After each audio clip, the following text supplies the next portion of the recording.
Defence security Asia .com की report ने हिला कर रख दिया। ये बताया गया कि GF-17 थंडर ब्लॉक 3 वो जेट बन गया जो एक तरफ राफेल को, दूसरी तरफ ग्रिपन जो स्वीडिश फाइटिंग क्राफ्ट है, और तीसरी तरफ F-16 के लिए खतरा बन गया है। रिपोर्ट में ये बताया गया है कि जो ब्लॉक 3 का वर्जन यानी 4.5 जनरेशन का ये जो GF-17 थंडर है, इसको पाकिस्तान का अब बेस्ट प्रोडक्शन सेंस में फाइटिंग जेट माना जा रहा है, जिसको खरीदने में बहुत से ममालिक इंटरेस्टेड हो गए। वो आज़रबाईजान के साथ हुई थी जब आज़रबाईजान ने एक पूरा पैकेज 4.6 बिलियन डॉलर का JF-17 थंडर ब्लॉक 3, जिसमें 40 JF-17 thunder block 3, Baku to Baghdad JF-17 thunder block 3 के चर्चे चल रहे हैं। डिफेंस सिक्योरिटी एशिया .com की रिपोर्ट ने हिला कर रख दिया, क्योंकि JF-17 थंडर ब्लॉक 3 के इतने ऑर्डर्स आ रहे हैं कि अब इसकी प्रोडक्शन मैक्सिमम लेवल पर चली गई है। इस रिपोर्ट में यह बताया गया कि JF-17 थंडर ब्लॉक 3 वो जेट बन गया जो एक तरफ राफेल को, दूसरी तरफ ग्रिपन जो स्वीडिश फाइटिंग क्राफ्ट है, और तीसरी तरफ F-16 के लिए खतरा बन गया है, क्योंकि ये एक ऐसा मल्टी रोल कॉम्बैट बन गया जिसको अब हर मुल्क खरीदना चाहता है, वो मुल्क जो नॉन नेटो लाया है और उनको ये लगता है कि ये अफोर्डेबल है। आज के व्लॉग में इसी पर बात करेंगे। इस रिपोर्ट के अंदर डिफेंस सिक्योरिटी एशिया .com की इस रिपोर्ट के अंदर बहुत ज़्यादा मतलब एक अब कहें ऐसी बातें बताई गई हैं जो वाकई ये बताती हैं कि JF-17 थंडर ब्लॉक 3 की मार्केट डिमांड क्यों बढ़ती चली जा रही है। इस रिपोर्ट में ये बताया गया है कि जो ब्लॉक 3 का वर्जन यानी 4.5 जनरेशन का ये जो JF-17 थंडर है, इसको पाकिस्तान का अब बेस्ट प्रोडक्शन सेंस में फाइटिंग जेट माना जा रहा है, जिसको खरीदने में बहुत से ममालिक इंटरेस्टेड हो गए। आपको थोड़ी सी हिस्ट्री में बताऊं कि जब JF-17 थंडर की प्रोडक्शन पाकिस्तान में शुरू हुई थी, तो इसके ब्लॉक 1 और ब्लॉक 2 के जो पहले खरीदार थे, म्यांमार ने $560 मिलियन की एक डील की थी, जिसमें उसने ब्लॉक 1 और ब्लॉक 2 के 16 जो है जेट्स खरीदे थे। फिर नाइजीरिया ने $184 मिलियन में 3 जेट पाकिस्तान से खरीदे थे। ये डील 2018 में हुई थी। लेकिन जो सबसे बड़ी डील हुई थी वो आज़रबाईजान के साथ हुई थी, जब आज़रबाईजान ने एक पूरा पैकेज 4.6 बिलियन डॉलर्स का JF-17 थंडर ब्लॉक 3, जिसमें 40 JF-17 थंडर ब्लॉक 3 और प्लस उनकी ट्रेनिंग, प्लस उनकी एम्यूनिशन, और पूरा एक पैकेज था जो उनकी डील हुई थी पाकिस्तान के साथ, और उसमें फिर इन्हांसमेंट भी हुई थी 1.6 बिलियन डॉलर्स की। ये तो डील थी, लेकिन अब ये रिपोर्ट ये बता रही है कि JF-17 थंडर ब्लॉक 3 की प्रोडक्शन पीक पर लेके गए हैं पाकिस्तान के जो एरोनॉटिकल कम्प्लेक्स है कामरा में, उसमें, क्योंकि बहुत से ऑर्डर्स और लाइन में आ गए। और स्पेशली जो मई की जंग हुई है, इसके अंदर इंडिया के खिलाफ जब इस JF-17 थंडर का इस्तेमाल हुआ है, और अब ये सिंगल इंजन मल्टी रोल एक ऐसा जहाज बन गया है जिसको दुनिया के वो ममालिक खरीदना चाहते हैं जिनको इकोनॉमिकली एक आप कहें एक अच्छा जहाज कम पैसों में मिलता है। क्योंकि अगर आप सिर्फ कंपैरिजन करें तो 16 से 18 मिलियन, 16 to 18 मिलियन डॉलर में एक JF-17 ब्लॉक 3 जो एक्सपोर्ट वर्जन है वो जो है मैसर हो सकता है। जबकि इसके साथ अगर आप मतलब आप एयर थ्रस्ट की बात करें, आप स्पीड की बात करें, आप ऑपरेशनल जो डायमीटर उसकी बात करें, आप ऑपरेशनल डायमीटर में JF-17 थंडर ब्लॉक 3 का रेडियस 900 किलोमीटर का है, ग्रिपन का शायद 800 किलोमीटर का है, और F-16 के बारे में और राफेल के बारे में ये कहा जाता है कि ये दोनों जहाज वेट में JF-17 थंडर ब्लॉक 3 से ज्यादा है।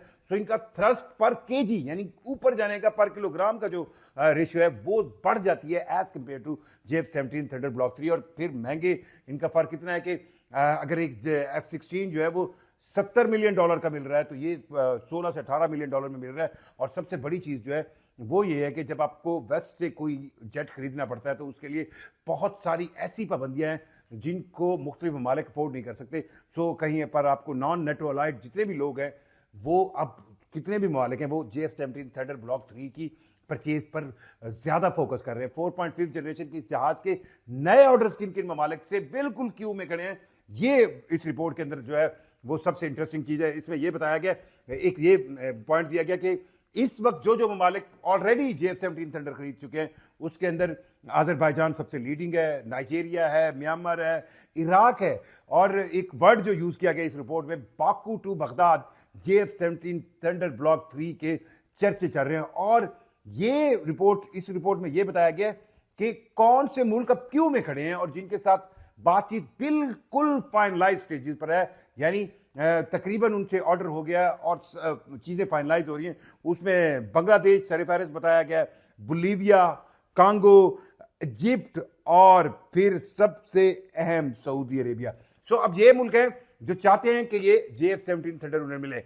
अब तक इस रिपोर्ट के मुताबिक पाकिस्तान ने टोटल 177 JF-17 प्रोड्यूस किए, इसमें ब्लॉक 1, ब्लॉक 2 और ब्लॉक 3। और यह बताया गया अमेजिंगली कि 2023 से लेकर आज तक यानी 2025 तक, इन 2 सालों के अंदर ब्लॉक 3 के 33 फाइटिंग क्राफ्ट जो हैं, जेट्स जो है वो असेंबल्ड किए गए पाकिस्तान में।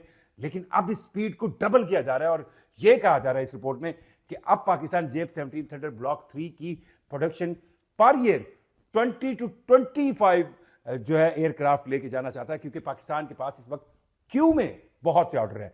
सो JF-17 थंडर एक ऐसा जहाज बन गया है जिसको अब कंपैरिजन किया जा रहा है ग्रिपन से, राफेल से, F-16 से, और मुख्तलिफ एंगल्स के साथ जब कंपेयर किया जाता है, जिसके अंदर सबसे इंपॉर्टेंट चीज जो है वो आपकी इकोनॉमिकल वायबिलिटी है कि आपको ये जहाज कितना सस्ता पड़ेगा। ये सबसे अहम है। इस जहाज को खरीदार जो है वो सस्ती और अच्छी चीज खरीदना चाहते हैं, और फिर जाहिर बात है इसकी खरीदारी कितनी आसानी से हो सकती है। इस वक्त स्वीडन ग्रिपन को और राफेल को सबसे बड़ा नुकसान जो हो रहा है उनकी खरीदारी में, जो लोग कम इंटरेस्टेड हैं, उसकी वजह मई के अंदर इंडिया पाकिस्तान की वो मुठभेड़ कहें, वो झड़प कहें, जिसके अंदर इस JF-17 थंडर का भी multi role, multi dimensional domain के अंदर इस्तेमाल किया गया और पूरी दुनिया ये देख रही थी। अब इस JF-17 थंडर ब्लॉक 3 के 4.5 जनरेशन के जहाज़ों के ऑर्डर्स इतने ज़्यादा पाकिस्तान के पास आ गए कि पाकिस्तान ने अपना प्रोडक्शन लेवल जो है, प्रोडक्शन की जो आप कहें मिकदार जो है वो मैक्सिमम करने की जो है वो सोच लिए। बल्कि ये इस रिपोर्ट में बताया गया है कि पाकिस्तान ने जो पिछले तकरीबन 1.5 साल के अंदर 33 JF-17 थंडर ब्लॉक 3 के जहाज जो है वो असेंबल किए थे, लेकिन अब Pakistan maximum 20 to 25 aircraft per year के हिसाब से असेंबल करने की तैयारी में लगा हुआ है। और क्योंकि पाकिस्तान के पास बहुत ज़्यादा तेज़ी से रैपिडली इसके ऑर्डर आ रहे हैं। JF-17 थंडर ऐसा मल्टी रोल जहाज़ है जिसके बारे में अगर आप इसकी डिटेल दें, इसका इंजन जो है अब इसमें रशियन इंजन, पहले भी जो डिज़ाइंड है वो रशियन इंजन का है, सिंगल इंजन ये जहाज़ है। फिर इसके अंदर अगर इसकी आप स्पीड करें वो 1900 किलोमीटर से अबव है मैक्सिमम स्पीड, यानी ये तकरीबन आवाज़ की रफ्तार से 1.8 तक चला जाता है। फिर आप इसको देखें तो इसमें जो मिसाइल सिस्टम है, यानी इसमें जो चाइनीज़ PL सिस्टम है, 15 है, 17 है, सारे जो है वो इसके साथ इंटीग्रेटेड हो सकते हैं। और फिर इसके अंदर मॉडर्न रडार सिस्टम है जिसके अंदर इंफ्रारेड सेंस में इसके JF-17 थंडर ब्लॉक 3 के अंदर ये एबिलिटी है कि वो स्टील टेक्नोलॉजी के उन रॉकेट्स को, उन वेपन्स को, इवन उन क्राफ्ट्स को भी ट्रेस करने की जो है एबिलिटी रखता है, जिनको शायद F-16 और ग्रिपन के रडार सिस्टम में इसकी मौजूदगी नहीं है। सो JF-17 थंडर इस वक्त एशिया की सेंस में सबसे बड़ी एक पावर बनकर आया है। और एशिया के मुख्तलिफ ममालिक, जैसे मैंने आपको बताया कि आज़रबाईजान सबसे बड़ा खरीदार है जिसको 40 JF-17 थंडर ब्लॉक 3 देने, और एक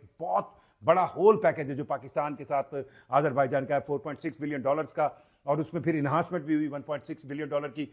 फिर इराक ऑलरेडी ऑर्डर कर चुका है, नाइजीरिया और म्यांमार ले चुके हैं, बांग्लादेश, कांगो, बोलीविया, इजिप्ट और सऊदी अरेबिया, ये सारे इनके साथ डायलॉग जो है वो फाइनलाइज हो चुके हैं। और JF-17 थंडर की एक बहुत बड़ी खेप जो है वो एशिया की मुख्तलिफ एयर फोर्सेज की डिमांड बन गई है, और ये एशिया की मुख्तलिफ एयर फोर्सेज में आपको एक्टिव नजर आएगा। आपकी राय का हमें इंतजार रहेगा।